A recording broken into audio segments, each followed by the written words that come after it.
अध्यात्म विज्ञान कोई धर्म या संप्रदाय नहीं है, ये स्पिरिचुअल साइंस है जो कुदरत के कानून पर आधारित है। ये विज्ञान पूरे ब्रह्मांड के सभी रहस्यों को उजागर करता है और जीवन के सभी पहलुओं को समझने के लिए एक नई दृष्टि देता है। इसी को आर्ट ऑफ विजन कहते हैं, दुनिया को देखने की एक नई दृष्टि, जो अध्यात्म विज्ञानी परम पूज्य स्वामी श्री कमलेशानंद जी के निर्देशन में सनातन सत्य का अनुसंधान कर हमारे जीवन को प्रकाशित करे। जय सच्चिदानंद। स्वामी जी, आज इस एपिसोड के अंदर हम कुछ गूढ़ ज्ञान की बातें करें। जी।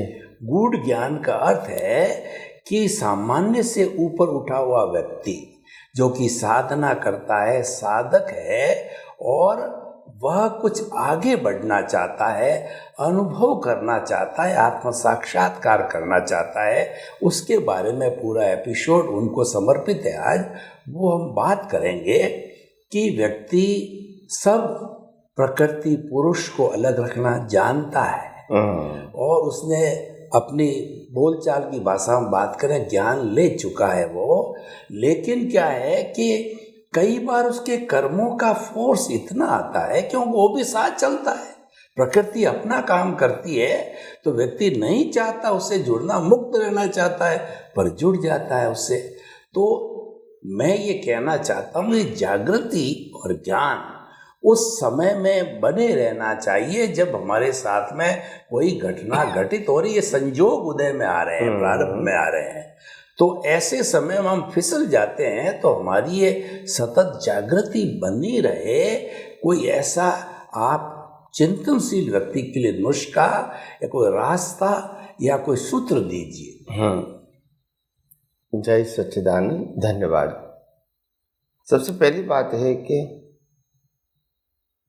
नुस्खा कहो, मार्गदर्शन कहो, सिद्धांत कहो या विज्ञान कहो, यह तो दिया हुआ है, मगर आपको सिर्फ समझा रहा हूं कि नुस्खा क्या हो सकता है।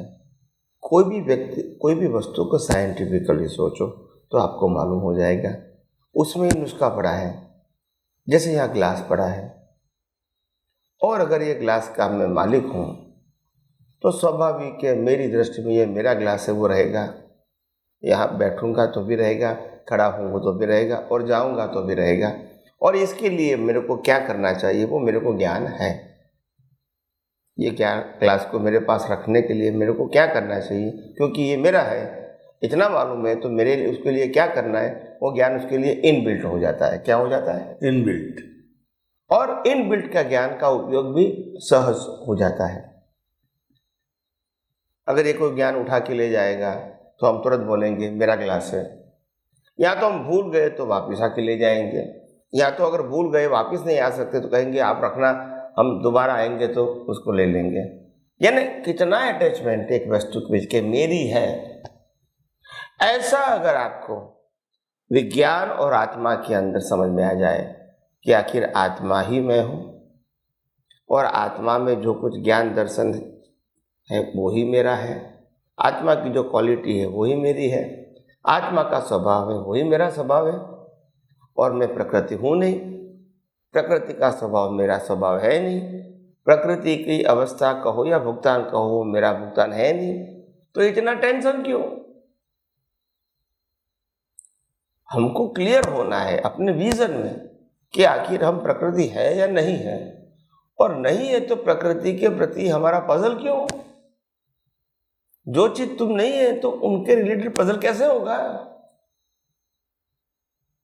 मगर आप डायरेक्ट या इनडायरेक्ट उससे जुड़े हुए हैं। हमने प्रकृति से मुक्त रहने का कहा है, प्रकृति का विरोध करने का नहीं कहा है, प्रकृति को सुधारना बदलना नहीं कहा है, प्रकृति को क्या करना नहीं करना नहीं कहा है। हम यही कहते हैं प्रकृति से आप मुक्त है, अभी आप मुक्तता की अनुभूति करो। 2 मिनट के लिए, 5 मिनट के लिए, 2 घंटे के लिए, 4 घंटे के लिए अनुभूति तो करो, और उसमें बाह्य कोई अवस्थाओं की आवश्यकता, ये दृष्टि की बात है। तो सरल बातों को डिफिकल्ट बनाना ये अज्ञानियों का काम है, और डिफिकल्ट बातों को सरल सहज बनाना ये अनुभवी ज्ञानियों का काम है। तो ज्ञानी ऐसा कहेंगे कि ये डिफिकल्ट है ही नहीं, सिर्फ आपको दृष्टि मोड़ना है। जो सेंटर में शरीर था उस सेंटर में शुद्धात्मा रखना है। जो सेंटर में शरीर था तो मन वचन काया को चलाने वाला मैं था, और इसीलिए गलती या अच्छा भी मैंने किया है। अभी ये सब्जेक्ट निकल जाएगा कि मैं तो शुद्धात्मा हूँ, फिर क्या रहेगा? तो क्या मन वचन काया की अवस्था तो कुदरती रचना है, तो उसमें मेरे को फोकस करने की जरूरत नहीं है, बाईपास करने की जरूरत है। और वो बाईपास करने का मतलब शुद्धात्मा पद में रहकर अवस्थाओं को कुदरती रचना देखना, बस।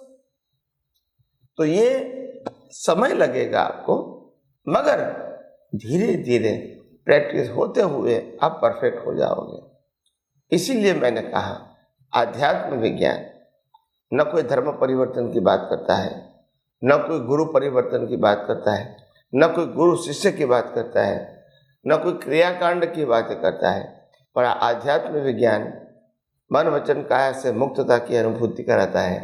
यह आध्यात्म विज्ञान के माध्यम से हम सभी प्रकार की अज्ञान को मिटा सकते हैं और सभी प्रकार के उदय कर्मों को दृष्टि से अलग रह के पुराने कर्मों को भस्मीभूत भी कर सकते हैं, जो मान्यता के रूप में है। मन वचन काया के माध्यम से जो परिणाम रूप है उसमें तो चेंज नहीं होगा, आप समझे ना। मगर परिणाम के पीछे हमारा जो सोच है, हमारा जो विजन है, वो विजन के आधार से हमको जो कुछ भी अवस्था आएगी वो विजन से देखोगे तो आप कोई भी पॉजिटिव नेगेटिव लाभ या नुकसान की बात शरीर को होगी उससे भी अलिप्त रह सकोगे। तो इसीलिए मैंने कहा आइए हम ये आध्यात्म विज्ञान को और गौर तरह से समझने की कोशिश करें। स्वामी जी आपका बहुत बहुत धन्यवाद। आपने चिंतनशील, मुमुक्षु, जिज्ञासु, ज्ञान लिए हुए लोगों के लिए बहुत सुंदर मार्गदर्शन दिया कि आपके केंद्र में आत्मा रहनी चाहिए। जो आपकी अज्ञा अभी केंद्र में है उसकी जगह प्रज्ञा को लाइए, उसकी जगह आत्मा को लाइए। इसका मतलब दृष्टि परिवर्तन करना है और कुछ भी परिवर्तन नहीं करना है। और जिस अवस्था में आप जैसे काम कर रहे हो करते रहिए। बहुत सुंदर समाधान आपने मिला, यानी 8 मूल कर्म और उसकी 148 प्रकृतियों का कारण शरीर को मानते, और वो कहते हैं कि मन वचन काया की शुभ प्रवृत्ति के द्वारा जो है कर्म झड़ते रहते हैं और साथ में पुण्य का भी खाकले के रूप में बंद होता है बाई प्रोडक्ट में, वो चीज़ अलग है। लेकिन कर्म जो है ना, जो ही आपने मन वचन काया की शुभ प्रवृत्ति की वो धार्मिक क्रिया होते ही कर्म जड़ते रहते हैं। एक चीज़ अब मैं आध्यात्म विज्ञान की दृष्टि से बताता हूँ कि मैंने प्रकृति और पुरुष को अलग माना और केंद्र में आत्मा को रखा। तो आप क्या इस बात से अध्यात्म विज्ञान सहमत है कि जो अज्ञानता है वो घट रही? क्यों, अज्ञानता भी तो वही कर्म है। कर्म शरीर और अज्ञानता में कोई डिफरेंस नहीं है। तो कर्म जड़ने वाली, अज्ञानता कम होने वाली, ये दोनों बातें सिमिलर है या कोई डिफरेंस है? उनका तो ठीक है, वो मन वचन काया को मानते अलग है और आप अलग रूप में मान रहे हो, लेकिन ये जो प्रोसेस होती है ना कारण शरीर के घटने की या अज्ञानता के घटने की, क्या ये तो सेम चीज है या कोई डिफरेंस है अध्यात्म विज्ञान की दृष्टि से? हाँ, ये थोड़ा जानना चाहता हूँ। देखो, कर्म करने की प्रक्रिया और कर्मों की भुगतान होने की प्रक्रिया, दोनों को प्रक्रिया शब्द तो बोलेंगे, मगर दोनों की प्रक्रिया में बहुत अंतर है। कर्म चार्ज करने की प्रक्रिया इंसान खुद करता है अपनी अज्ञान दृष्टि से, और कर्मों को डिस्चार्ज करने की जो प्रक्रिया है वो कुदरत करता है। और इसीलिए डिस्चार्ज भाव में कोई बदलाव होगा ही, ऐसा हम नहीं मान सकते। हो भी सकता है, नहीं भी हो सकता है, कर्म सत्ता के अधीन है। मगर अगर नहीं भी होता है तो हमको डिप्रेशन नहीं होना चाहिए, क्योंकि यही कुदरती रचना है, तो फिर राग करने की जरूरत नहीं है। जैसे एक व्यक्ति जन्म से ही अंधी है तो उनको कोई चीज़ नहीं दिखेगी तो उसमें वो क्या करेंगे? किसी को कंप्लेन करने से तो कोई फायदा नहीं है, नहीं ये तो नहीं है, मगर कहने का मतलब ये है कि लोग इस प्रकार से, ये जो विज्ञान समझने वाले लोग हैं वो इस प्रकार से ऐसा काम करते हैं कि जैसे जैसे ये विज्ञान एप्लीकेशन में लाते हैं वैसा वैसा उनको खुद को ही मुक्ति का अनुभव होता है। कौन किससे मुक्ति? मन वचन काया से मुक्ति, मन वचन काया के प्रति विलिप से मुक्ति, मन वचन काया की बाह्य अवस्थाओं से मुक्ति, और बाकी जो हर अवस्था आती और चली जाती है उससे मुक्ति की अनुभूति करने का मतलब विज्ञान का उपयोग करना, क्योंकि कुदरती रचना है। तो कुदरती रचना को कुदरती रचना ही देखना है। कई लोग आर्ग्यूमेंट करते हैं कि स्वामी जी वास्तव में तो मन वचन काया उनकी अवस्था कहो और पूरे दुनिया की बात करो, सभी कुदरती रचना ही है, वो हमको समझ में आ गया। परंतु कुदरती रचना देखने में दिक्कत आती है, उसका राज क्या है? तो मैंने कहा देखने में तब दिक्कत आएगी जब प्रैक्टिस नहीं होगी तो, क्योंकि मैंने कहा कि आध्यात्म विज्ञान प्रैक्टिकल है, मैकेनिकल नहीं है। चलो भी 4 दिन के लिए मैंने भगवान के पास जाके प्रार्थना कर दिया तो चलेगा, ऐसा नहीं है। आपको कंटिन्यूस जाना पड़ेगा और जाएंगे तो वहाँ से कुछ न कुछ मिलेगा भी आपको। मगर हम क्या करते हैं, अपने जीवन में एक बातों को पकड़ लेते हैं और दूसरी बातों को सुनने के लिए राजी नहीं होते, तो हम अहंकारी हो गए। अहंकारी नहीं होना है, हमको होना है निष्पक्षपाती, हमको होना है अनेकांत और शाद्वाद। तो ये समझना है हमको। तो धीरे धीरे ये बातें समझ में आएगी, सबको समझ में आएगी जिसको समझना है या समझना चाहते हैं। मगर इम्पोर्टेंट बात जागृति की है। किसकी है? जागृति। जितनी जागृति रहेगी इतना आप वर्तमान में रह सकोगे, और जितनी विज्ञान की जागृति नहीं रहेगी तो आप भूत भविष्य में चले जाओगे। तो मैं वर्तमान में ही था, ये इम्पोर्टेंट है। तो इसीलिए मैंने कहा जब मैं वर्तमान में रहूँगा तो भूत भविष्य की चिंता नहीं रहेगी, और जब भूत भविष्य की चिंता नहीं रहेगी और वर्तमान में ही रहूँगा और वर्तमान को मैं जो भी हो रहा है उसको कुदरती रचना ही देखूँगा, तो और कोई ज़्यादा भविष्य के लिए भी सोचने की ज़रूरत नहीं है। इसीलिए मैंने कहा आध्यात्म विज्ञान, जो इंसान मानसिक तौर से गिर गया है, डिप्रेस हो गया है, कंफ्यूज हो गया है, शक्तिहीन हो गया है, ऐसा वो फील करते हैं, ऐसे व्यक्ति भी यहाँ ये विज्ञान के माध्यम से एकदम रिलीफ महसूस करता है। सिर्फ विज्ञान समझ में आना चाहिए, बिना विज्ञान तो नहीं होगा। तो इसीलिए मैंने कहा हम अपने जीवन के अंदर ऐसे आध्यात्म विज्ञान को समझने की कोशिश करेंगे तो समझ में आएगा, मगर अनुभव में आने के लिए बहुत कुछ प्रोसेस या प्रैक्टिस की ज़रूरत है। और इसीलिए बदलना मिटाना का सब्जेक्ट हमारे जीवन में से निकाल देना चाहिए, क्योंकि हम जितना बदलने का प्रयास करेंगे, इसको नाश करने का प्रयास करेंगे, इतना हमारा उसके प्रति नेगेटिविटी होगी। बदलने का प्रयास करेंगे, सफलता नहीं मिलेगी तो डिप्रेस हो जाओगे। तो ये दोनों में से बचने के लिए उसको कुदरती रचना देखो। अगर आपको कोई प्रकृति चेंज करनी है, बदलनी है, सुधारनी है, तो आप भाव करो, यहाँ प्रयास करने की जरूरत नहीं है। करोगे फिर निष्फलता मिलेगी, फिर क्या कहोगे, इतना प्रयास किया फिर भी सफलता नहीं मिली। कैसे मिलेगी? राम ने भी रावण को समझाने की कोशिश किया था, फेल हो गए। कृष्ण भगवान ने भी दुर्योधन को समझाने की कोशिश किया था, फेल हो गए।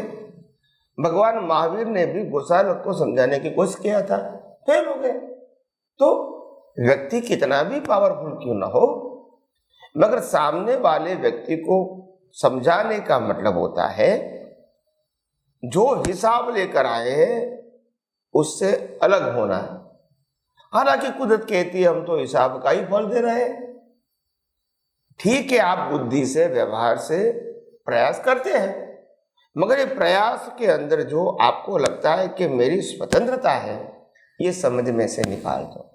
हो सकता है कि प्रयास से परिवर्तन हो भी सकता है और प्रयास से परिवर्तन नहीं भी हो सकता है, मगर आपको तो ये समझना है कि ये प्रयास भी कुदरती रचना है, उसमें सफलता निष्फलता भी कुदरती रचना है। तो आपको नेगेटिविटी नहीं होगी, डिप्रेशन नहीं होगा और आप हताश नहीं होंगे, क्योंकि हमको तो आगे बढ़ना है।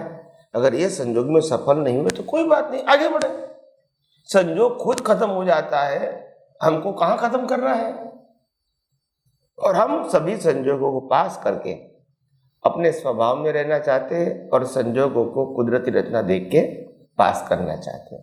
और इसीलिए विज्ञान समझना हमारे लिए आसान है, उपयोग करना भी आसान है, अनुभव करना भी आसान है, मगर सही तरह दृष्टि में सेट करना, उसके लिए टाइम लगता है। और एक बार सेट हो गए तो वो अपने आप काम करेगा। दृष्टि में ही सेट करना है। दृष्टि का मतलब विजन। अगर विजन में शॉर्ट हो गया तो विजन तो अपने आप काम करेगा। जैसी दृष्टि वैसी दृष्टि। हम विजन में सेट नहीं करते, हम बुद्धि में सेट करते हैं, नॉलेज में सेट करते हैं, विजन में नहीं करते। बदलना है विजन और समझते हैं बुद्धि से। तो बुद्धि का समझना वो लिमिटेड बात है, मगर विजन से समझोगे और विजन में सेट हो गया तो बाद में तो ऑटो मोड है, होता ही रहेगा, यानी आपको दिखता ही रहेगा। तो इम्पोर्टेंट बात यह है कि विज्ञान का पहले समझो, फिर उसका वैल्यू करो, फिर इंटरेस्ट आएगा, फिर उपयोग रहेगा और फिर अनुभव रहेगा। ये प्रक्रिया है। Without interest, without value application भी नहीं होगा और एक्सपीरियंस भी नहीं होगा। तो और ये अनुभव करने के लिए कोई भी मन वचन काया की अवस्था को बदलना, छोड़ना, त्याग करना, ये हमारा सब्जेक्ट नहीं है। तो हम आगे भी ये विज्ञान को समझते रहेंगे। स्वामी जी, आपका बहुत बहुत धन्यवाद। आपने जो चिंतक लोग हैं, जिज्ञासु है, उनके लिए बहुत अच्छा सूत्र दिया कि आप प्रकृति को बदलना वगैरह हमारा विषय नहीं है, इसको छोड़ दीजिए, आप तो दृष्टि विजन में सही चीज़ को सेट कीजिए। बहुत अच्छा सूत्र है और हर पहुंचा हुआ साधक, चिंतक, जिज्ञासु, ज्ञानी इसको करे तो वो विजन में सेट कर सकता है। यस। और विजन में सेट हो तो विजन अपने आप ऑटो मोड से काम करता रहेगा। जैसे कि प्रकृति ऑटो मोड से चलती है, वो विजन का ऑटो मोड अलग है, वो भाव पक्ष है, वो चेतन पक्ष है। yes. दोनों पक्ष अलग अलग है। yes, yes. स्वामी जी, बहुत बहुत धन्यवाद, आपको कृतज्ञता समस्त श्रोताओं की तरफ से। सब समस्त श्रोता लोग आपकी जो है सारा जो वाणी है, अनुभव वाणी है, उससे बहुत तृप्त हो रहे हैं, उनको समाधान मिल रहा है। इस जन्म की और अगले जन्म की सभी समस्याओं का समाधान मिल रहा है। आपके प्रति जय सच्चिदानंद। जय सच्चिदानंद।